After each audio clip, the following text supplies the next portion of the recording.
하나님께서 오늘 이 아침에 우리에게 주시는 생명의 말씀은 사무엘하 12장 1절에서 5절까지의 말씀, 그리고 조금 더 넘어가서 13절에서 15절까지의 말씀으로 우리 함께 같이 받들어 읽겠습니다.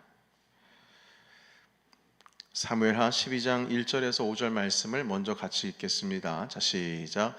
여호와께서 나단을 다윗에게 보내시니 그가 다윗에게 가서 그에게 이르되 한 성읍에 두 사람이 있는데 한 사람은 부하고 한 사람은 가난하니 그 부한 사람은 양과 소가 심히 많으나 가난한 사람은 아무것도 없고 자기가 사서 기르는 작은 암양 새끼 한 마리뿐이라. 그 암양 새끼는 그와 그의 자식과 함께 자라며 그가 먹는 것을 먹으며 그의 잔으로 마시며 그의 품에 누움으로 그에게는 딸처럼 되었거늘 어떤 행인이 그 부자에게 오매 부자가 자기에게 온 행인을 위하여 자기의 양과 소를 아껴 잡지 아니하고 가난한 사람의 양 새끼를 빼앗아다가 자기에게 온 사람들을 위하여 잡았나이다 하니 다윗이 그 사람으로 말미암아 노하여 나단에게 이르되 여호와의 살아계심을 두고 맹세하노니 이 일을 행한 그 사람은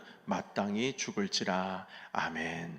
우리 좀 더 넘어가서 13절부터 다시 읽겠습니다. 자, 시작. 다윗이 나단에게 이르되 내가 여호와께 죄를 범하였노라 하매 나단이 다윗에게 말하되 여호와께서도 당신의 죄를 사하셨나니 당신이 죽지 아니하려니와 이 일로 말미암아 여호와의 원수가 크게 비방할 거리를 얻게 하였으니 당신이 낳은 아이가 반드시 죽으리다 하고 나단이 자기 집으로 돌아가니라. 우리아의 아내가 다윗에게 낳은 아이를 여호와께서 치심에 심히 앓는지라. 아멘. 오늘 다윗 영성 15번째 시간으로 죄를 대하는 방식이란 제목 가지고 우리 주님의 말씀을 함께 나누겠습니다. 그 다윗의 죄에 대해서 우리 함께 나눌 때에 항상 말씀을 보게 되면 이 간음이라고 하는 것, 성적인 죄에 대해서 주제를 맞추게 되고 초점을 맞추게 되는데, 오늘은 거기서 좀 벗어나서 조금 더 넓은 의미의 죄, 그리고 우리가 평상시에 혹은 심지어는 사소하게 여길 수도 있는 그 잘못까지도 다 통틀어서 함께 우리 내면의 죄를, 잘못을 성찰할 수 있는 그런 시간이 되면 좋겠습니다. 아무리 의로운 사람이라고 해도 죄에서 자유로울 수는 없습니다. 로마서에서 일관되게 계속 하시는 말씀은 세상에 의로운 사람은 없다. 여기서부터 이제 로마서의 구원의 논리가 진행이 됩니다. 이 뜻은 나도 의롭지 않다. 자, 조금 더 구체적으로 말해서 이 자리에 앉아 계신 여러분 한 사람 한 사람 모두가 의롭지 않다. 이 뜻은 다시 말해서 나는 언제든지 죄를 달고 살 수밖에 없는 인생이다. 이걸 여러분 한 사람 한 사람 모두 다가 다 이렇게 고백해야 되는 거예요. 그것이 로마서에서 하신 말씀입니다.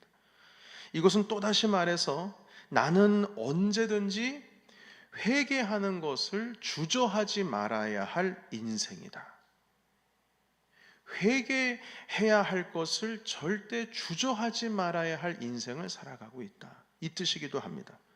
그런데 문제는 우리 모든 대부분의 사람들이 이걸 거부하고 싶은 게 문제인 겁니다. 심지어는 내가 잘못되었다는 사실을 모릅니다. 나는 법 없이도 살 사람이고, 나는 남에게 피해 주지 않는 사람이고, 난 지금까지 인생 가운데에서 그렇게 볼품없는 인생을 산 사람이 아니다. 여러분, 만약 내 자신이 이렇게 의롭지 못하다는 것을 깨닫지를 못한다면, 여러분, 혹여나 우리가 죄 가운데 들어갔을 때 회개할 기회를 얻지 못하고 결국에는 죄 가운데 더 깊이 빠져 죽어가게 되는 겁니다. 그런데 다윗의 경우가 바로 이러했습니다. 자신의 부하 우리아의 아내 밧세바를 범했죠. 그것도 우리아가 충신으로서 전쟁터에서 목숨 걸고 싸우고 있을 때에 이 일을 행했고요. 뿐만 아니라 다윗이 자기가 지었던 이 죄를 숨기기 위해서, 덮기 위해서 우리아를 치열한 전쟁터 가장 앞선 곳에 위치해서 죽게 만들었습니다. 이건 엄연한 살인입니다. 자, 이런 사실이 정말 부끄러운 일이거든요.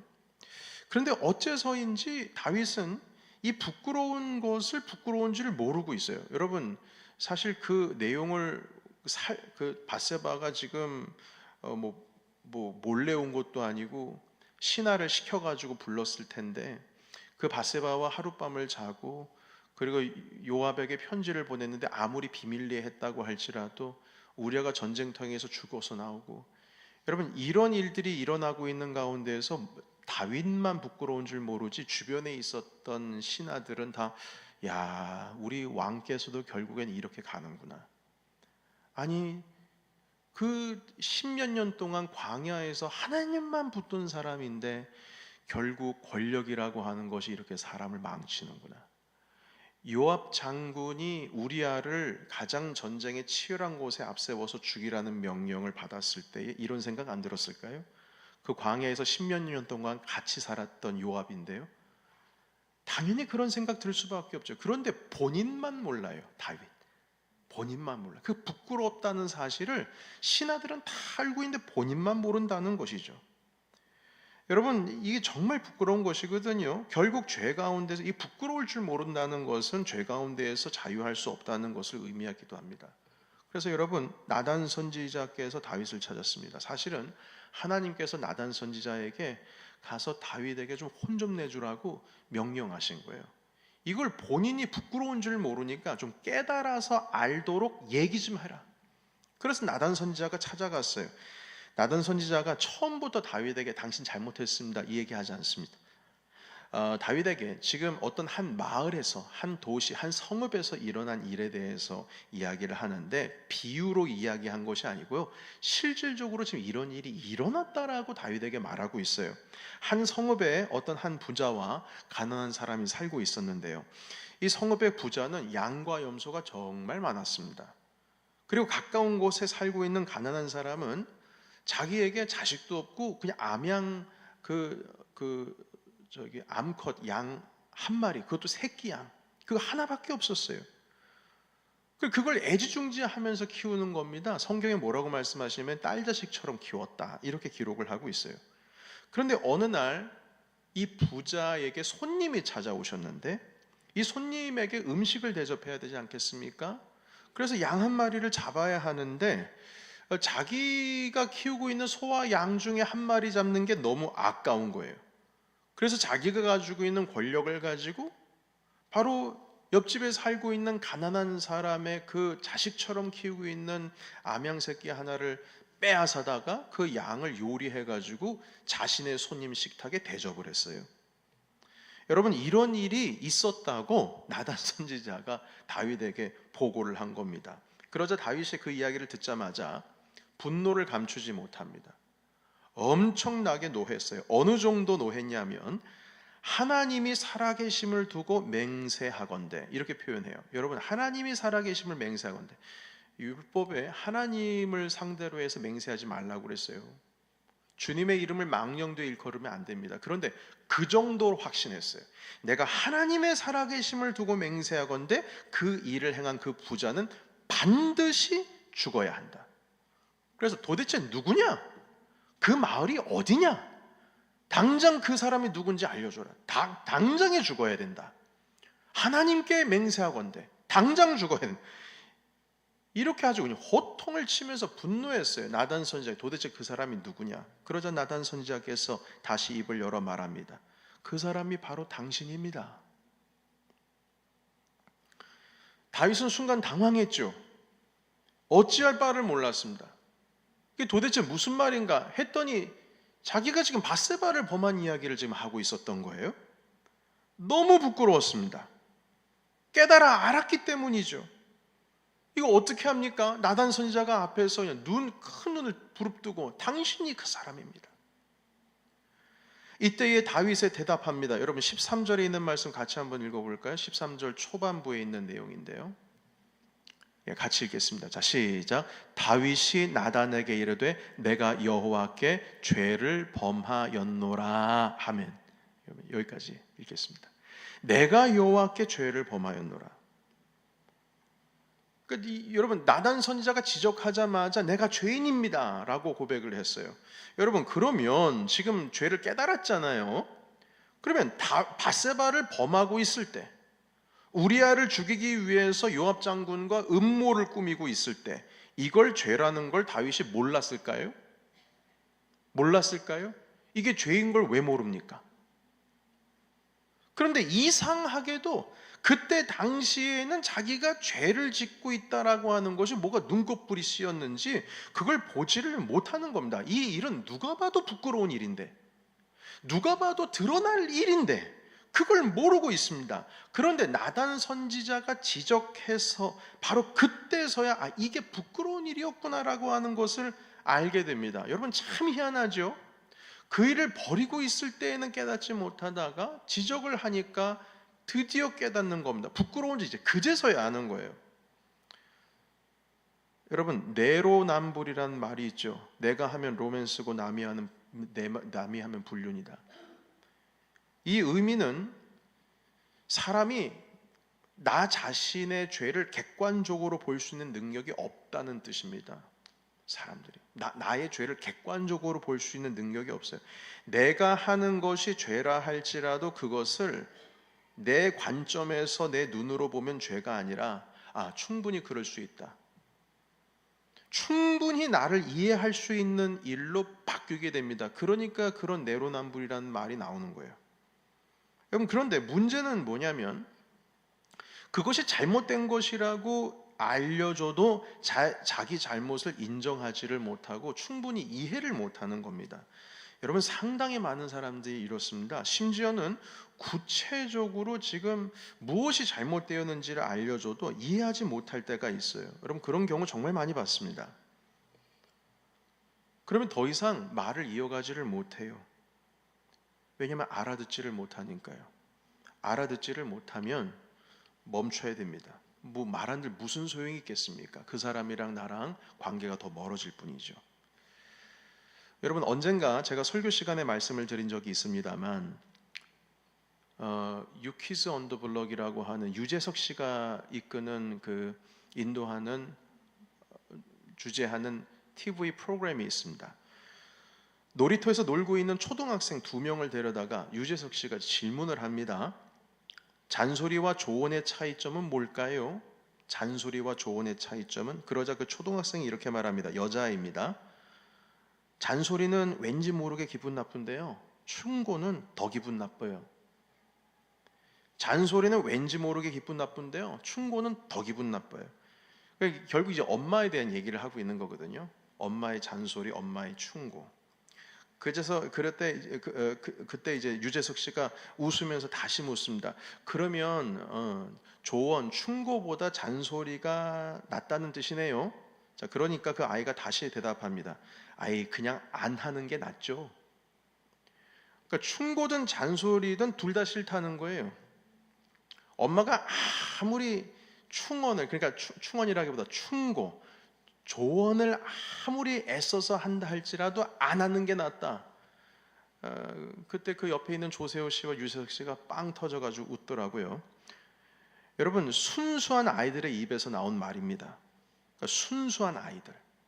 이 순수한 아이들의 입에서 나온 그 대답은 무엇을 의미하냐면, 우리 인간이라고 하는 존재는 내가 잘못되었다라고 하는 것을 인정하기가 상당히 어렵다, 그런 존재다라고 하는 것을 그 아이의 순수한 입을 통해서 다 이게 드러나는 거예요. 아이들은 뭘 얼마나 알겠습니까? 그런데 아이들도 그건 알아요. 내가 잘못되었다는 것을 인정하기가 상당히 어렵다. 여러분, 성경의 말입니다. 창세기에서 요한계시록까지 죄가 드러났을 때에 뉘우치고 회개했다는 사람을 찾기가 참 어렵습니다. 물론 그 죄에 대한 대가를 치르고 나서야 회개하는 사람들은 몇 명 좀 있었어요. 그러나 죄에 대한 대가를 치르기 전에 그 잘못을 지적당했을 때에 죄를 뉘우쳤다고 기록되어 있는 사람은 제 눈으로 볼 때는 다윗 말고는 없습니다. 찾아보니까 그래요. 물론 국가는 있었습니다. 요나 선지자가 니느웨 도시에 가서 이 성이 너희들 죄 때문에 곧 무너질 것이다 라고 선포했을 때 40일 만에 그 도시 사람들이 왕에서부터 시작해서 모든 사람들, 심지어 가축까지 금식하면서 하나님께 회개 기도했어요. 그런 기록은 있어요. 그건 국가에 대한 겁니다. 그러나 사람의 경우에는 다윗 외에 없어요. 혹시 제가 잘못 알고 있나 싶어서 인터넷 검색을 좀 해봤습니다. 없어요. 심지어는 어제 제가 부목사님께 여쭤봤어요. 김 목사님이 가지고 있는 지식 안에 창세기부터 요한계시록까지 혹시 죄를 지적당했을 때, 드러났을 때 그 부분에 대해서 주님 앞에 회개를 한 사람의 인물이 기억나는 사람이 있습니까? 딱히 떠오르는 사람이 없다고 그러세요. 여러분, 구약 성경의 선지자들은 대부분 죄가 드러났을 때에, 죄를 드러냈을 때에 회개를 보지를 못했어요. 구약의 선지자들은요. 이 나단 선지자를 제외하고서는 사실 다 뭐 이사야 선지자도 그렇고 예레미야 선지자도 그렇고 여러분 사무엘 선지자도 그렇고 뭐 말만 하면 듣지를 않아요. 희한하게 듣지를 않아요. 회개했다라고 하는 내용이 없어요. 나단 외에는 없어요. 오히려 핍박을 당했어요. 여러분, 사람들이 왜 이렇게 자신의 잘못이 드러났을 때 왜 그것을 인정하는 것조차 어려울까요? 여러분, 잠깐 세 가지 정도 말씀을 나누고 싶은데요. 첫 번째는 자기로 인해서 물질적으로든 감정적으로든 지금 피해를 입은 자들, 그 상대방이죠. 그 자들에 대한 공감력이 없기 때문입니다. 공감력이 없어요. 여러분, 다윗이 우리아의 마음의 상태를 만약에 공감했다면 그런 일 못 저지릅니다. 우리아를 어떻게 보겠어요? 만약 그 마음을 공감한다면 감히 그걸 못합니다. 여러분, 실제로 감옥에 갇혀 있는 사람들 대부분은요, 자기 때문에 피해를 입은 그 사람들에 대한 아픔에 대한 공감력이 없습니다. 가장 심한 부류가 사이코패스예요. 범죄에 대해서 이렇게 대범했던 이유는 공감을 하지 못하기 때문입니다. 피해자가 두려움 가운데 아무리 호소를 해도 죄책감 없이 그냥 놀이하듯이 게임하듯이 범죄를 저지릅니다. 그리고 쇼생크 탈출이라고 하는 영화를 보시게 되면 그 감옥에 갇혀 있는 재수자들이 다 뭐라고 얘기하면 여기 있는 사람들 다 억울한 사람들이라고, 이유가 있어서 정당하게 자기가 행할 것을 했음에도 불구하고 들어온 사람이다. 어느 누구 한 사람도 억울하지 않은 사람이 없다. 그렇게 얘기하는 대사가 있어요. 여러분, 이 세상에 많은 사람들이 죄를 지으면서도 상대방이 가지고 있는 아픔에 대해서 공감하는 사람 많지 않다는 겁니다. 여러분, 이런 것은 제가 지금 극단적인 경우로 말씀을 드리지만 여러분, 사소한 것에서도 마찬가지예요. 우리가 대부분 부부 사이에서 다투는 경우에도 사실 아무것도 아닌 것 가지고 다투긴 합니다만 서로에 대해서 화가 나는 이유에 대해서 서로 공감이 안 되니까 더 큰 싸움으로 번지는 겁니다. 공감이 되면 큰 싸움으로 안 번져요. 어느 누구 하나가 아니라 서로 공감해 줘야 됩니다. 나만 공감해 주는 게 아니라 나만 공감받는 것이 아니라 서로 공감해 줘야 해요. 그걸 그런데 모른다 이 말이죠. 서로 공감이 안 돼요. 그러니까 더 번져나가는 겁니다. 내 입에서 거친 말이 나오는지를 내가 모릅니다. 그런데 남이 하는 거친 말은 정말 잘 들려요. 내 입에서 말을 놓는 것은 너무 자연스러운데 남이 나에게 말 놓는 것은 상당히 기분이 안 좋습니다.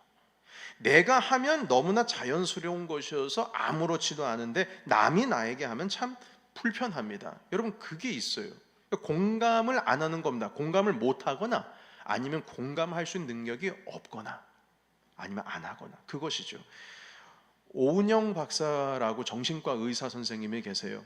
한국에서 TV 프로그램 중에 금쪽 상담소라고 하는 프로그램을 운영을 하고 있는데, 이 오은영 박사님이 한국에서 내노라 하는 3명의 강연자 중에 가장 인기 있는 강연자 3분 중에 한 사람입니다. 근데 이분이 그 금쪽 상담소라고 하는 TV 프로그램에서 이 유명한 연예인들 아니면 유명하신 어떤 인플루언서들을 데려다가 이제 상담을 하는 내용을 방영을 하는데요. 그 유명한 탤런트 구혜선 씨가 상담을 받으러 왔어요. 지금부터 제가 드리는 말씀은 유튜브 검색만 하면 다 나오는 내용입니다. 구혜선 씨는 상당히 젊고 상당히 아름다운 여배우입니다.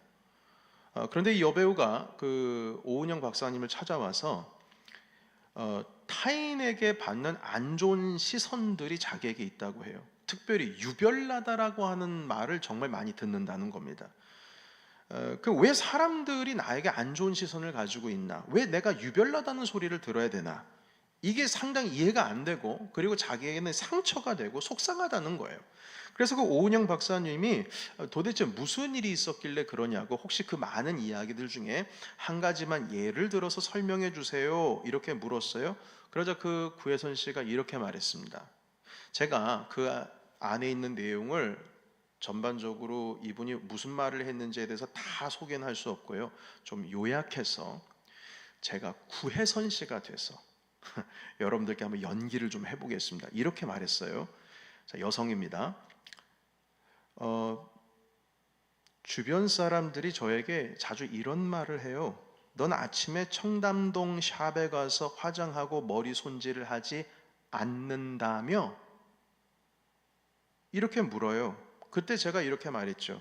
저는 박사님 경기도에 살거든요. 그런데 경기도 용인이 보통 촬영을 많이 하는데 집에서 가까우니까 곧바로 촬영장으로 가면 되는 거거든요. 그런데 제가 예쁘게 꾸미고 싶다고 청담동 샵에 가서 화장도 하고 머리 손질도 하게 되면 매니저와 스태프들이 일찍부터 저를 데리고 집에 와서 다시 픽업해서 청담동까지 데려다 줘야 돼요. 그렇게 되면 다시 거기서 화장을 마치고 나서 경기도 용인으로 내려가면 얼마나 시간 낭비인가요? 그러니까 저와 같이 새벽부터 움직이는 스태프들과 매니저가 너무 굉장히 많은 시간 낭비도 되고, 그리고 저도 그렇고 스태프들도 그렇고 잠도 부족하고, 매니저의 경우에는 계속 오래 운전하기 때문에 피곤한 경우가 많아요. 그래서 저는 스태프들과 같이 효율성을 좀 높이기 위해서 이 정도는 나 혼자 할 수 있어. 그런 저는 집에서 화장하고 가거든요. 청담동에 가서 메이크업 하는 거, 그거보다는 1시간 좀 더 자고, 그리고 나서 직접 화장하고 제가 촬영장으로 가면 팀이 모두 휴식을 취할 수 있지 않을까. 그래서 우리 팀들은 다 그걸 이해하고 지금까지 그렇게 촬영에 임하고 있었어요. 그런데요, 우리 팀이 아닌 사람들은 이게 유별나다고 사람들이 그래요. 한두 번 들은 게 아니에요. 저는 그 말 때문에 정말 많은 상처를 받아요. 왜? 제가 배려를 했는데 왜 유별나다라는 말을 들어야 되나요? 그때 오은영 박사님이 이렇게 말합니다. 일단 혜선 씨는요, 잘못한 게 하나도 없어요. 그 상황에서는 잘못한 게 없어요. 이렇게 얘기했어요. 여러분, 여기서 그 상황에서라는 말이 아주 중요해요. 그 상황에서라는 말, 그러면 다른 말로 그 상황이 아니면 뭐란 말이에요? 그 말에 문제가 있다는 거예요. 그러니까 그 상황에서는 잘못한 게 하나도 없다, 이렇게 얘기를 했어요. 여러분, 도대체 이 구혜선 씨가 뭘 잘못한 것일까요? 한번 더 들어보세요. 이렇게 말합니다. 오은영 박사님이요. 그런데요, 혜선 씨, 이게 중요해요. 혜선 씨가 차라리 이렇게 말을 했으면 어땠을까 하는 생각이 있어요. 제가 청담동에서 메이크업을 안 받는 이유는요, 제가 귀찮아서 그래요. 만약 이렇게 말했으면 아무 문제가 안 됐을 거예요. 자기 자신을 이유로 들으면 그냥 넘어갈 수 있는 일이에요. 제가 게을러서요, 1시간이라도 차라리 더 잘래요, 이러면 아무런 문제가 안 됐을 거예요. 그런데 자기 자신보다 함께하고 있는 일하는 식구들, 스태프들, 직원들을 우선시하는 마음은 너무나 좋은 마음인데, 그런 마음을 앞에 내세우면 그렇게 안 하는 다른 연예인들, 다른 탤런트들은 결국 그들은 스태프들을 고려하지 않는 꼴이 되지 않겠어요? 여러분, 이해가 됩니까? 계속 말합니다. 그러니까 의도하지 않게 그 이야기를 듣는 사람은 혜선 씨에게 수동적으로 공격을 받는 거예요. 오해를 받는 것이거든요. 반대 입장에서 그럼 우린 뭐야? 그러면 뭐 우리는 뭐 스텝들을 고려하지 않아서, 나도 경기도에 사는데 그러면 청담동에 가서 내가 메이크업 다 받고 머리 손질하고 내가 그리고 용인 촬영장으로 가면 그럼 나는 바보네. 나는 아주 나쁜 놈이네. 그러니까 본의가 아니겠지만 오해가 쌓여서 이게 적대감이 쌓인다는 거예요. 그러니까 여러분, 이런 지금 오은영 박사님의 이 내용을 들으면 혜선 씨의 지금 배려가 잘못된 게 아니죠. 스태프들을 배려한 건 너무 좋은 거죠. 그러나 그 행동이 잘못된 건 아니에요. 그러나 그 화법은 분명히 뭐 문제가 있어요. 왜냐하면 비교하는 화법이거든요. 평생의 삶에 이런 화법으로 계속 살아간다면 친구 없을 겁니다. 왜냐하면 친구는 그 옆에만 가면 비교당하는 거예요. 나는 그러지 않아. 나는 그러지 않아. 넌 모르겠어. 근데 나는 그러지 않아. 이 말은 너에 대해서 내가 고려하지를 않아도 너는 지금 잘못된 인생을 살고 있다라고 아예 얘기를 하는 거랑 똑같은 거니까요. 비교하는 거잖아요.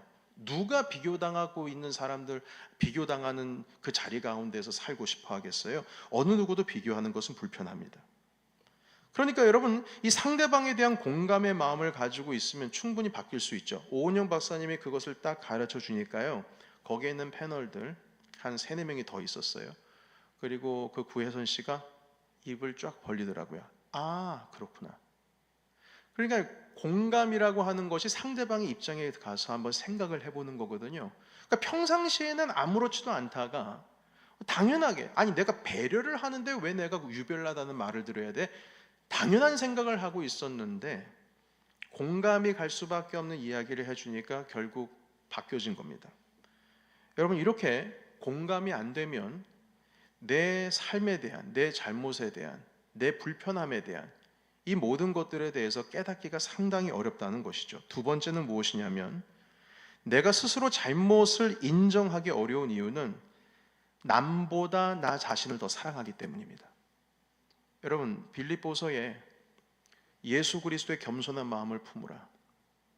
그는 근본 하나님의 본체시다. 자기 자신을 그 영광스러운 주님의 그 자리에서 내려와서 사람, 종의 형체를 받아서 죽기까지 낮아지셨다. 이렇게 말씀을 하고 있습니다.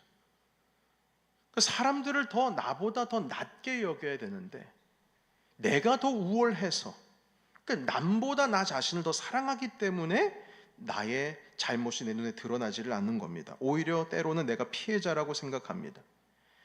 혜선 씨뿐만 아니라 그 모든 대부분의 사람들은 자기에 대한 사랑을 가지고 있습니다. 나는 배려하는데 왜 내가 유별난 사람일까? 그 문장 하나, 나는 배려하고 있는데 왜 내가 유별난 사람일까? 그 말 한마디만 집중하면 내가 피해자가 되는 거죠. 여러분, 다윗의 경우에도 순간 자신을 잘못이 안 보이는 이유, 그 부끄러운 일을 하면서도 내가 잘못됐다라고 하는 것이 보이지 않는 이유는 내 욕망이, 내가 아름다운 여인을 가지고 싶은 욕망이 그 남편 우리아가 느끼는 배신감보다 더 중요하다라고 인식하고 있기 때문에 부끄러움 없이 그 일을 하는 겁니다. 내가 밧세바를 얻고자 하는 열망이 우리아의 생명보다 내 열망이 더 귀하다고 생각을 하기 때문에 그런 거예요. 왜냐하면 내가 왕이거든요. 내가 더 중요하니까 상대방이 느끼는 박탈감은 상대적으로 덜 느끼는 거죠. 내가 중요하니까요. 내 라이프가 중요하니까요. 내가 중요하니까 상대방이 느끼는 박탈감은 상관 안 해요. 내가 중요하니까. 그래서 내 잘못을 모르는 거예요. 세 번째는 무엇이냐면, 잘못이 드러났을 때에 자존심이 무너지기 때문에 내 잘못을 인정하는 것이 쉽지 않습니다. 내 자존심이 무너지는 것은 다 잃어버리는 것이라고 생각하는 사람들이 있어요. 덜어 있습니다. 최후의 보루로서 그 잘못을 인정하지 않는 경우죠. 끝까지 미안하다는 말 안 합니다. 나 자신을 항상 옳다고 생각하는 순간 잘못을 인정하지 않는 것은 너무나도 당연한 것이에요. 그렇기 때문에 인정이 안 되는 겁니다. 여러분, 저의 경우를 잠깐 말씀을 드리면 이 3가지에 대해서 조금 이해할 수 있을 것 같은 생각이 들어서 제 부끄러운 과거 이야기를 좀 하겠습니다. 제가 한국에서 한소망교회에서 부교육자로 있을 때였습니다. 교회 일이 정말 고됐습니다. 밤 10시, 보통 평균 10시 이후에 퇴근을 했습니다. 그리고 새벽에 5시에 새벽 기도하기 위해서 나갔던 적이 상당히 많습니다. 믿기지 않으신다면 제 아내에게 물어보시면 되겠습니다. 부목사님들끼리 경쟁했습니다. 누가 더 늦게 집에 귀가하나. 그러니까 이게 어떤 교회와 하나님에 대한 충성심 때문에 그런지 나 어제 12시 넘어서 들어갔어, 이 말이 꼭 자랑스럽게 여겼던 그런 2년의 세월을 보냈습니다. 그러다 보니 어느 날은 새벽 기도의 설교를 잘 준비를 하지 못하고 강단에 설 때가 있었습니다. 근데 그날따라 준비가 제대로 되지를 못하고 강단에 섰어요. 설교문은 준비가 되었지만 그 짧은 설교 15분에서 20분 정도 되는 설교 중에 이게 설교문은 준비가 됐는데 이게 내 옷이 아닌 것 같은 거예요. 왜냐하면 이게 성실하게, 그러니까 성실하게 아니라 뭐 시간적인 압박감도 있었지만 좀 덜 준비를 하게 된 것이죠. 그래서 뭐 망쳤다라기보다는 내 옷이 아닌 것 같은 옷을 걸치고 나와서 설교한 것 같은 그런 느낌이 들었어요. 근데 저를 아끼는 권사님이 계셨거든요. 그분과 신방도 많이 다녔고 교구의 어려운 일에 대해서 항상 고민하고 함께 사역을 했기 때문에 저도 권사님 참 아끼고 그리고 참 가까웠습니다. 새벽 설교를 마치고 이제 차를 타고 집으로 들어가려고 하는데 그 권사님으로부터 메시지 하나가 도착을 했어요. 그 전화기를 딱 펴서 메시지를 확인해 보니까 그 내용의 전반적인 의미는 이와 같습니다. 물론 18년 전에 있었던 일이라 제가 그 워딩 자체는 기억이 나지는 않습니다만 의미는 이런 내용이에요. 잘 들어보세요. 문자 메시지입니다. 목사님, 오늘 설교는 준비가 안 되신 채로 강단에 오르신 것 같아 제 마음이 상당히 불편했습니다. 여러분 눈이 보니까 놀라지도 않으시네요. 끝이 아닙니다. 하나님의 말씀을 감당하시는 분으로서 말씀이 배고픈 저의 마음을 헤아려 주세요. 갈급한 마음을 헤아려 주세요. 제가 말씀드린 이 내용은 상당히 지금 절제된 표현이고요. 그때 당시에는 그 메시지가 좀 셌습니다. 왜냐하면 그분이 좀 세신 분이었거든요. 저는 그 문자를 보고 정말 부끄러웠습니다. 드러났으니까요. 동시에 화가 정말 많이 났습니다. 성도가 강단에서 선포된 설교의 평가를 하고 있으니까요. 자, 일단 여러분 오늘 그 권사님께서 그 설교를 평가했다는 것, 설교한 목사에게 목사님 오늘 설교 별로였는데요, 이 내용을 전달한 그 행위에 대한 것은 오늘 다루지 않겠습니다. 그건 일단 잊어버리세요. 사실 설교는 설교로 받아들여야 합니다. 어머니가 하도 바빠가지고 몸도 아프고 잠도 못 주무시는 가운데 자녀들에게 식탁 저녁 식사 제대로 준비하지 못했다고 해가지고 밥상머리 앞에서 아이들이 엄마 오늘 밥 정말 별로야, 왜 반찬 이거밖에 안 돼, 이렇게 밥 투정하는 건 그렇게 좋은 게 아닙니다. 그럼에도 불구하고 오늘 평가는 하지 않겠습니다. 일단 그것은 두 번째로 비켜두고요. 팩트 3가지만 말씀드립니다. 사실 첫 번째 팩트는 설교 준비가 덜 되었다는 것은 팩트입니다. 두 번째, 그것은 하나님이 아시고 저도 알고 이것은 주님께 죄라고 하는, 잘못되었다라고 하는 사실이 팩트입니다. 세 번째는 그 설교를 듣고 있는 성도, 특히 그 권사님, 그 설교를 듣고 있었던 그 아침 새벽 예배 때 왔던 성도들은 영적인 아침밥을 제대로 못 먹었다는 사실이 팩트입니다. 이 3가지 팩트는 당연한 거예요. 그 팩트예요. 부정할 수가 없어요. 참고로 저희 그때 당시에 제가 담당하였던 그 부교역자로 있었던 교회의 이 설교 강대상이 밥상 모양이었습니다. 팔각형의 밥상 모양. 이 다리도 밥상 모양이었어요. 담임 목사님께서 일부러 그렇게 디자인해서 주문을 했다고 합니다. 왜냐하면 영적인 생명의 말씀, 생명의 떡이 나누어지는 곳이기 때문에 밥상으로 이해를 하고 계시는 거예요. 실질적으로 영적인 밥상이죠. 그런데 그 밥상의 밥을 그 아침 새벽에 아침밥을 제대로 못 드신 거, 그게 팩트입니다. 저는 이 3가지의 팩트로 이렇게 답장을 드렸습니다. 권사님, 이런 메시지를 저에게 보내시기 쉽지 않으셨을 텐데 이렇게 알려주셨네요. 권사님께도 죄송하고 하나님께도 죄송하네요. 제가 더 성실하게 준비하여 강단에 서도록 하겠습니다. 변명하지 않았어요. 사실이니까요. 제 전날 얼마나 힘들었는지 상황 설명드리지 않았어요. 이 세 가지는 아무리 내가 변명을 해도 사실은 사실이에요. 그럼에도 불구하고 저는 화가 났습니다. 자존심의 문제였어요. 자존심. 부끄러웠어요. 드러났으니까요. 그럼에도 불구하고 주님 앞에서 이렇게 기도했어요. 주님, 더 이상 이런 상황이 생기지 않도록 더 성실하게 임하겠습니다. 그리고 주님 앞에 제가 죄송합니다. 기도를 했던 기억이 납니다. 여러분, 어느 정도 그 권사님의 마음이 공감이 되는 거예요. 그분이 얼마나 말씀이 갈급하면 이런 메시지를 저한테 보내셨을까? 그리고 실제로 그분의 히스토리를 알거든요. 다른 교회 다니시다가 그때 당시 저희 교회로 오셨는데 저와 같이 면담하는 가운데 저희 교구에 편성이 돼가지고 저와 면담을 할 때 신방받을 때 그런 말씀하셨어요. 목사님, 저는 말씀이 배고파서 이 교회에 왔습니다. 그걸 수도 없이 말씀하셨어요. 여러분, 이분이 새벽기도 오셨는데 이분 표현으로는 말씀이 고팠어요. 이 워딩은 정말 그대로예요. 말씀이 고파서 왔다.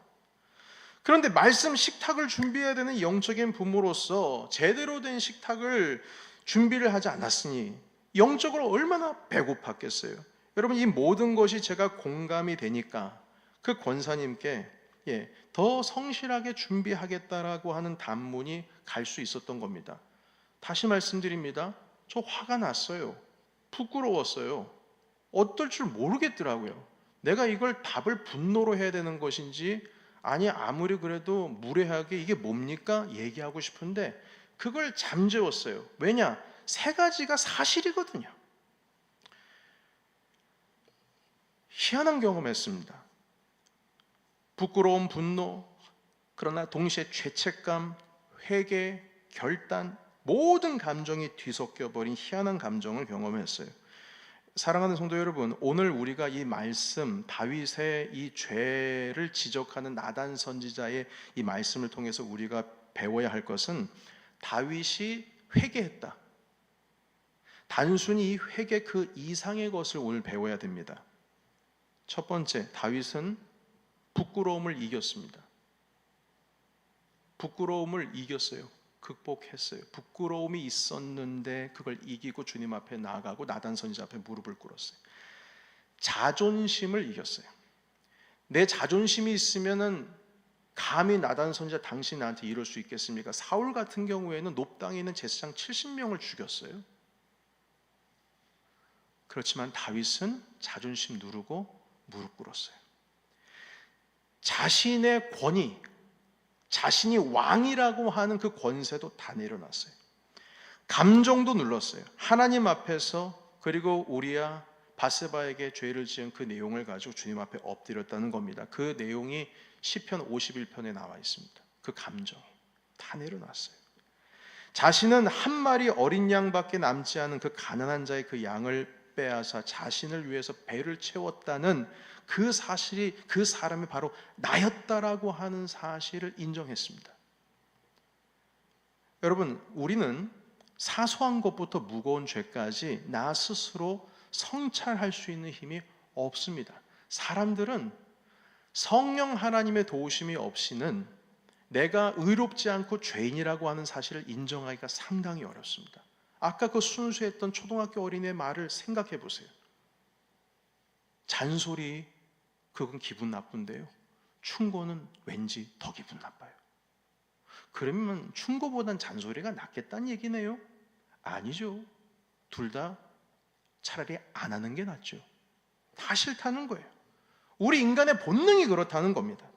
그러나 여러분, 우리 자신을 내어놓을 때에 비로소 내가 죄인이라고 하는 것을 하나님 앞에 깨달을 수가 있고, 성령 하나님께서 내 안에 늘 내주하시고 우리가 주님 앞에 은혜 가운데 있어야 우리가 하나님 아버지 앞에서 나의 잘못을 내려놓을 수가 있습니다. 그때에 비로소 하나님의 용서의 은혜를 누릴 수가 있는 겁니다. 내려놓지 못하면 주님의 용서를 누릴 수가 없어요. 우리가 그때에 더 나은 하나님의 자녀가 될 수가 있고 더 성숙한 하나님의 사람이 되어갈 수 있는 것입니다. 사랑하는 성도 여러분, 예수님은 죄가 없으심에도 불구하고 십자가를 지시기까지 당신 자신을 낮추셨습니다. 이 낮아짐을 우리가 배울 때에 비로소 우리가 죄인이라고 하는 것을 깨닫게 됩니다. 오늘도 이 아침에도 내가 회개할 것을 하나님 아버지 앞에 가져올 수 있는 용기가 그제서야 생기는 거예요. 여러분, 이 시간 오늘 아침부터 일어나서부터 지금까지 한번 나의 몇 시간 되는 한번 시간을 한번 돌이켜 보세요. 내가 주님 앞에서 괜찮았는지, 혹시 주님 앞에서 주님 내가 죄인입니다 라고 말할 수 있는 것이 없었는지 한번 살펴보세요. 벌써 저 지금 한 두세 개 보여요. 저는요.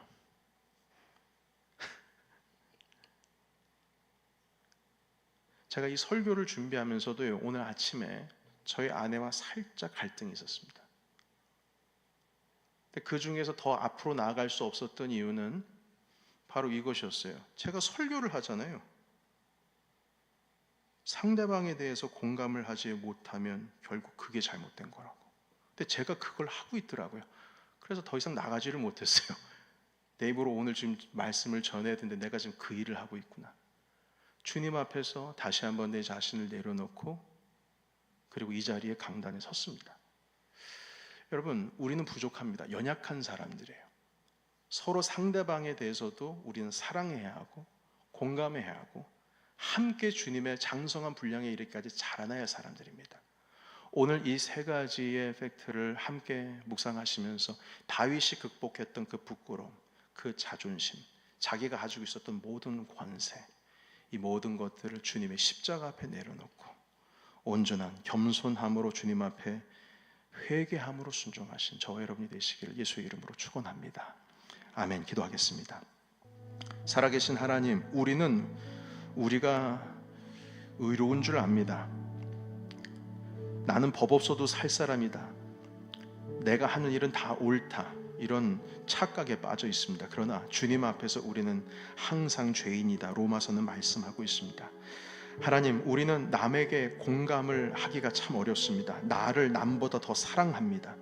그리고 내 자존심이 무너지는 것은 죽기만큼이나 싫습니다. 하나님, 이것 때문에 내 잘못을 인정하는 그 삶에서 벗어날 수가 없습니다. 하나님 아버지, 오늘 이 시간 다윗의 이 모습을, 회개를 배우기를 원합니다. 자신의 부끄러움을 내려놓았습니다. 자신의 자존심을 내려놓았습니다. 그리고 자신의 권세도 내려놨습니다. 그때서야 비로소 자신의 잘못이 보입니다. 하나님, 구약에서 요한계시록까지 하나님 아버지 앞에서 그 죄의 지적을 받았을 때에 깨닫지 못했던 사람이 상당했고 오직 다윗만이 회개를 했다는 것은 우리 인생에 그만큼 잘못을 인정하는 거 어렵다는 뜻입니다. 이 시간 부부와의 관계 속에서, 자녀와의 관계 속에서, 성도와의 관계 속에서, 하나님과의 관계 속에서 나약하고 연약한 점이 있었다면 이 시간 주님 내려놓고 주님 앞에 회개합니다. 주님, 이 시간 주님 앞에 겸손한 모습으로 이 말씀에 순종하며 나아가게 하옵소서. 우리 다 같이 음악에 맞춰서 기도하겠습니다. 살아계신 하나님 아버지, 주님의 말씀 가운데 우리가 서 있습니다. 하나님 아버지, 죄 가운데 서 있습니다. 하나님, 우리는 의로운 자들이 아닙니다. 오직 예수 그리스도의 십자가로 인해서 의롭다 하심을 받았지만 하나님, 본래적으로는 죄악의 자식들입니다. 하나님, 우리가 스스로 깨닫지를 못합니다. 내 자존심 내려놓지 못하고 하나님 아버지, 내가 불편한 것을 상대방이 불편한 것을 내가 느끼지를 못하고 공감력이 약하고 자존심을 내려놓지 못하고 부끄러움을 모르는 삶 가운데 살아가고 있습니다. 하나님, 이 모든 것을 용서해 주시고 우리가 주님의 말씀 앞에, 십자가 앞에, 하나님 아버지 주 예수 그리스도의 그 보혈의 피 앞에 하나님 아버지 우리 스스로를 돌아보며 성찰하며 성령님의 인도하심에 따라 도움을 받아 나 자신의 있는 모습을 그대로 바라볼 수 있는 우리 모두가 되게 하옵소서. 상대방을 나보다 더 낮게 여기고 하나님 아버지의 말씀에 순종함에 따라갈 수 있는 우리 모두가 될 수 있도록 주여 인도하여 주시옵소서. 살아계신 하나님 아버지, 오늘 말씀으로 인하여 감사합니다. 하나님, 나 자신을 내려놓고 나를 객관적으로 바라볼 수 있는 능력을 성령 하나님 이 시간 허락하여 주시고 우리는 항상 예수 그리스도의 십자가의 낮아지심을 본받고 따라갈 수 있도록 인도하여 주시옵소서. 예수님의 이름으로 기도하옵나이다. 아멘.